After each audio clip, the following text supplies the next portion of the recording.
the government must be ready to fund it. But there are a lot of competitive needs of government in other sectors.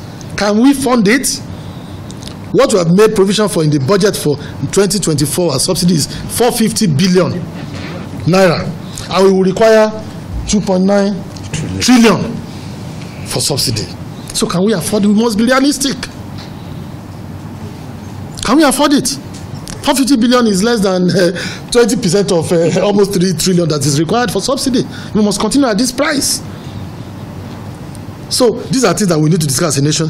Then depending on the outcome of the above, that's the decision of whether commercial product or social service, either we implement a cost-reflective tariff or, in the alternative, a cash-backed federal government guaranteed subsidy funding regime to inject liquidity into the sector. Those are the two options.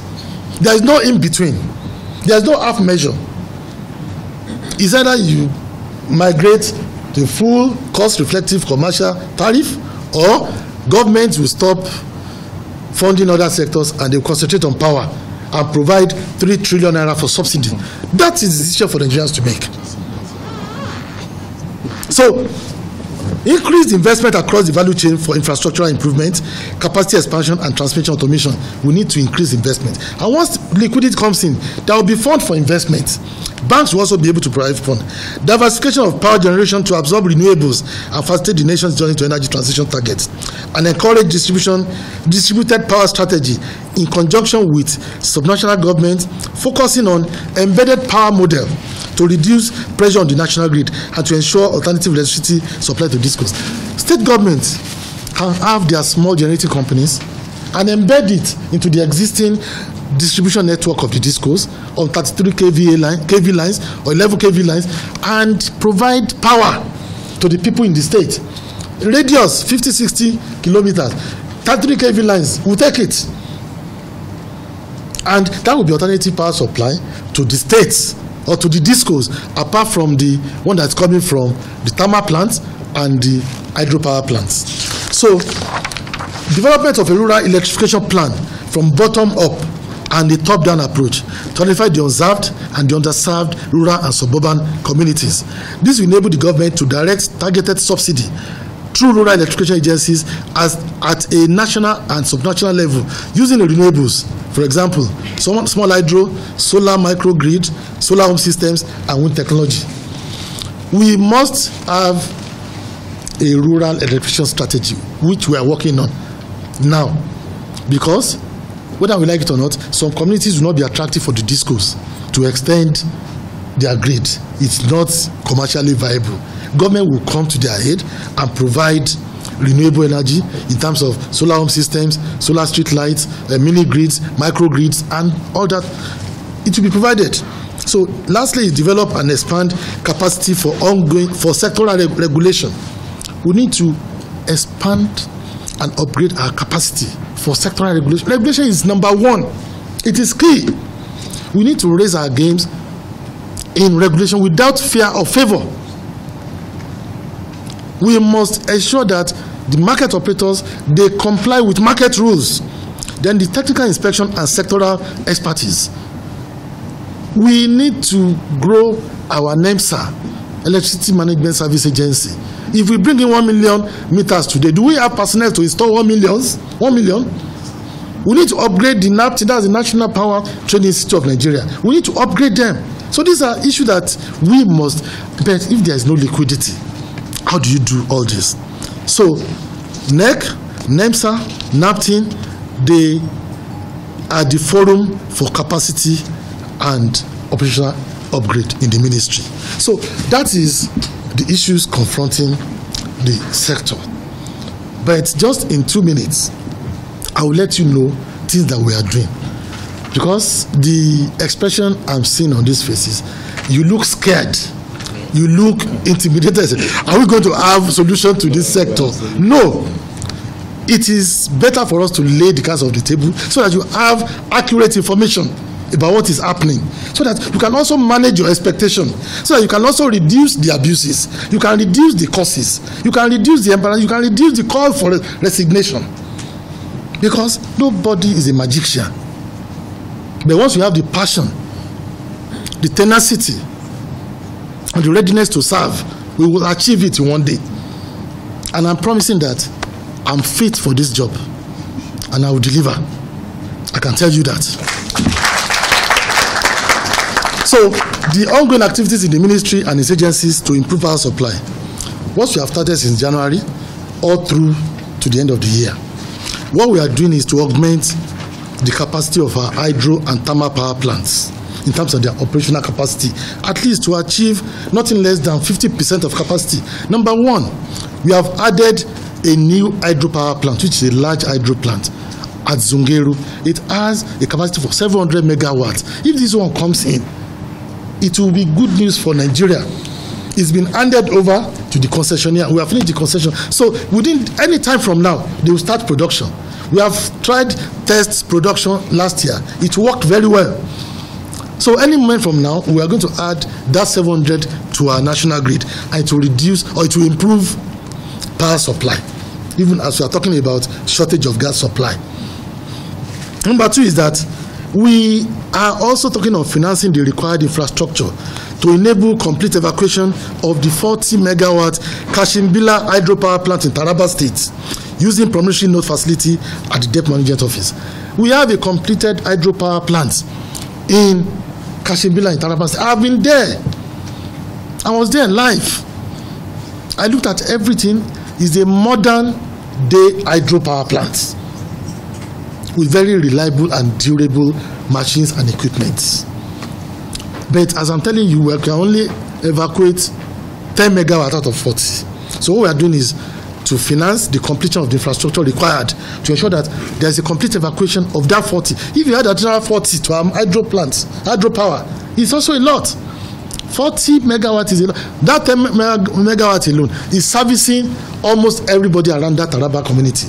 But we now need to evacuate the remaining 30 megawatts to where the power is required, where the load is required. So we are working with the Debt Management Office, DMO, for promissory note, and the contractors will fund the infrastructure. We are also resuscitating the abandoned 26 small and medium-sized hydro plants across the country with solar hybridization. This will adopt embedded power model with connectivity to the regional discos network. This is so easy. It doesn't have to go through the national grid. We have small dams with 10 megawatts, 6 megawatts, 1 megawatt across. We have one in Oyo State, Ikere Gorge Dam. We have one in Ogun State, Oyo, and we have across Nigeria. If we rehabilitate this, we are going to be supplying additional power to the states, and they don't need to go to the national grid on the 330 or 132 kV lines. They will be on the 33 kV line within the distribution network of the state, and this will be backup power. Then we are completing the 20 megawatt wind solar hybrid power plant in Katsina State. We have completed the 10 megawatts wind. We are now hybridizing it with a solar of another 10 megawatts. Once we complete that, that's another 20 megawatts coming from Katsina State. And we are completing the infrastructure required for complete evacuation of there is a 30 megawatt Gurara Dam power plant, which has been there for years. It was abandoned.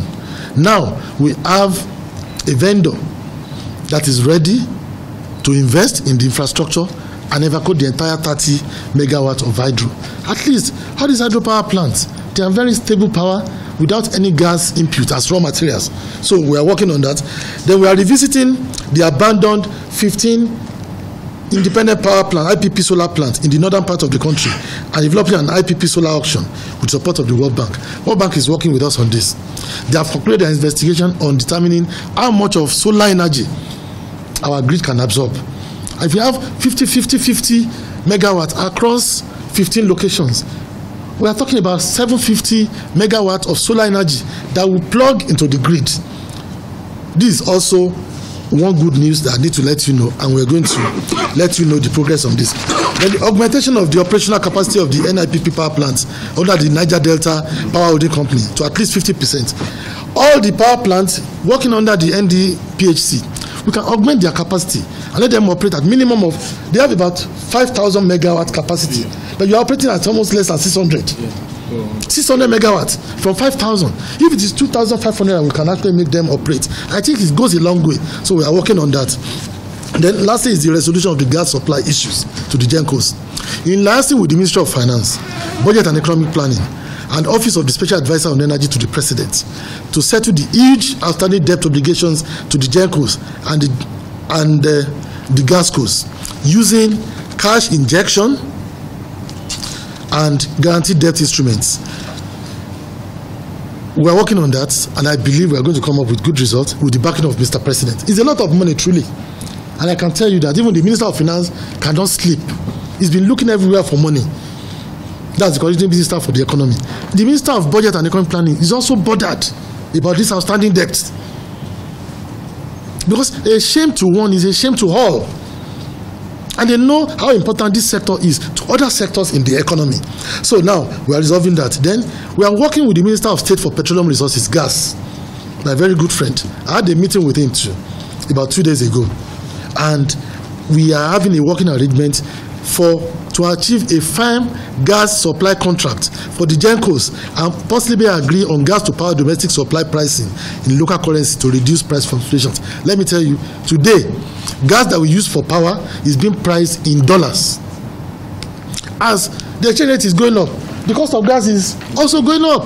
But we are appealing to them, please, if it is this domestic gas obligation for power, let us make it in Naira. Let us price it in Naira so that at least it will be consistent for some time without all those fluctuations of the exchange rates. So now, how do we fix our transmission infrastructure gap and evacuation lines? We are accelerating the presidential power initiatives, that's the Siemens project, with completion of the pilot phase. We have completed the pilot phase of Siemens. 10 transformers have been delivered and they have been commissioned already. That will also lead to improvement in power supply. And we are starting the phase 1 of the PPI to take us to at least 8,000 megawatts. We are accelerating talks on the engineering procurement contract plus finance for the super grid projects with 2 Chinese firms for the western and eastern grid for a failover and backup capacity for the national grid to achieve grid stability and capacity expansion. And we have also resolved to complete reasonable proportion of out of over 100 ongoing uncompleted TCM projects. Transmission Company of Nigeria, we have over 100 uncompleted projects that have practically been abandoned due to cost escalations from fluctuations and variations in pricing. So how can we start new projects without completing the existing uncompleted ones? So we have decided that we are going to focus on all these abandoned projects, make sure we complete them even before we start new project at TCN, because a lot of these projects were politically established. We must tell Nigerians the truth. They were politically established in the past. We have projects that's as old as 2001 project. The MD of TCN is here, he can confirm to me. 23 years old project, 15 years old project. The youngest is 2011, 2012. 11 years projects. And we have committed the country's money, but we are not even getting the benefit of this investment. We are not optimizing all this. We have to. During my time, we will not tolerate this kind of a thing. And I've told the MD, we are not starting any new major project without finishing the existing project, and let's see the value they will add to the value chain. That's what we are going to do. Number 2 is, we accelerate, we are upgrading all our old and weak 330 kV and 132 kV transmission substations with new and higher capacity transformers with reactors and other accessories, and start projects of reconductoring of existing aging transmission power lines. So lastly, we want to speed up intervention projects funded by loans from multilateral development banks, e.g. World Bank, AFDB, JICA, and AFD, to impact our transmission infrastructure to demand centers. Then the distribution infrastructures. Direct intervention by the federal government in the provision of distribution transformers, electric poles, and power lines in underserved communities not so attractive to discuss for investment. Budget provision have been made for this in 2024 appropriation. We are going to supply transformers to communities that require them. We said people must not be made to buy transformers. If DISCOs cannot provide for those communities, federal government has decided to provide transformers, and we have provision in the budget for a reasonable number of transformers that will go to our communities across the country. Then we are accelerating all our meter acquisition initiatives, harmonizing all under the presidential meter initiatives under my oversight as the chairman, so that we can accelerate meter acquisition. We still have close to 8 million meters gap. If you don't meter, how will you bill? If you don't bill, how will you collect? These are the issues of liquidity. And this figure has remained in the last 10 years because as we are installing some meters, new connections are coming up. So the DISCOs, I'm not satisfied with the traction the DISCOs are achieving in meter provision. So we must intervene as a ministry to ensure that we improve liquidity. Then we are revitalizing the DISCOs for better performance by restructuring them along state lines in harmony with respective state government and Ministry of Finance Incorporated, Murphy. The DISCOs must raise their game. They are under the direct regulation of Alhaji Garba Sanusi, the chairman of NAC, and I've given him my own view of this. And we are aligned. He's aligned. He's confirming to me that he's aligned. They've just had meetings in the past 2 days, and I got the proceedings at the meeting, and I'm happy with it. Without fear or favor, the DISCOs must sit up. Whoever that deserves license withdrawal, we will withdraw it. They must. There is no alternative to performance. Result is not equal to no result plus excuse. Result must be equal to results. So everybody here as a team, we are going to speed up our game and ensure that Nigerians are served. We are introducing stiff sanctions for non-performing DISCOs without fear or favor. NEC has been charged to raise their game in this respect. And we are also establishing a customer complaint escalation center at each of the NEC offices in the states to ensure that in 2 weeks, I complained, you have not responded. We must take it up. Then the technical and operational capacity upgrades for NEMSA and NAPTIN is also top on our agenda. The renewable and rural electrification option to bridge existing gap in grid supply. We have an energy transition plan to achieve net zero emission by 2060. And 30% of our generation must be from renewable energy by 2030. That's our transition trajectory. We must achieve it. So we are already commissioning hundreds of ongoing mini and microgrids projects of Rural Electrification Agency. The MD is here. I followed into a number of commissioning, and I'm impressed. But we need to move it up. There are a lot of such projects going around the country, so that people must see that government cares for them. Government cares for them. That's the kind of subsidy that is even more desirable to the unserved, the underserved, the rural community dwellers, rural businesses, irrigation, small agri processing. We are doing microgrids and mini grids for them. Then installation of microgrid solar projects in selected public buildings, higher institutions of learning, and major teaching hospitals and institutions. We've started this. A lot of the federal government public buildings, even including our building, the Ministry of Power, we're installing solar, finance, NDA, and all that. And we're also including Nigerian universities, teaching hospitals, and other major hospitals to ensure that we take them off the grid, at least, because the cost of power to them is getting too heavy. So they must have their own captive power within their location. Then lastly, every 2024 intervention by the Federal Ministry of Power and Rural Electrification Agency to intensify provision of solar home systems, solar street lights, and more of mini and microgrids to the unserved and the underserved rural and suburban communities. Provisions have been made in the 2024 budget. We have upward of almost 50 billion to spend on this, to reduce or to take a lot of Nigerians out of energy poverty, especially the low-income group, the downtrodden. Government is ready to support them. So, in conclusion, I want to assure you and the entire Nigerians that this ministry is up to the task. And we've been working. We are not tired. We are young people. And we are going to make sure we don't stop working until we get to the El Dorado. I've been visiting installations from generating companies to even our transmission substations to our discos to talk to them, to encourage them, to incentivize them, to inspire them to performance. I've been meeting governors of states too, that they cannot leave this thing to the Federal Ministry of Power alone. Power as a sector is now under the concurrent legislative list. So all the levels of government must partake, including private investors.